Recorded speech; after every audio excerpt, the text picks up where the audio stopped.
How is it possible to eat in a restaurant that's been closed nearly 15 years? It was Saturday, January the 27th, 2024. Steve and his son Max were looking for somewhere for a light bite on Hope Street in Liverpool. Steve was visiting his son that had moved here a few months ago for university. They were both quite unfamiliar with the area. They wanted to get a small bite to eat whilst enjoying each other's company.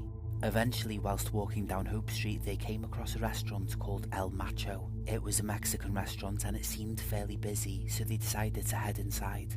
Once they sat down inside, they noticed things were a little bit different inside. A lot of people seemed to be wearing vintage shell suits. Max also noticed that he couldn't see a mobile phone in sight. The whole energy inside seemed a bit strange. They didn't think much of it, so they decided to order nachos to share.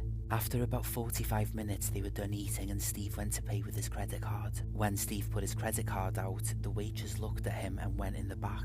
The manager then comes out, looks at the credit card and says, "We don't take those." Max asked if they take Apple Pay. "We don't take those either," the manager said. Steve then offered to run to the closest cash point. The manager said it was around the corner, so Steve and Max left to go and take money out. Once they got back to El Macho, there was no restaurant there. It was now a pub called White Hart. They double-checked the street to make sure they wasn't in the wrong building. They wasn't, that was the building they'd just eaten in. And it looked completely different inside.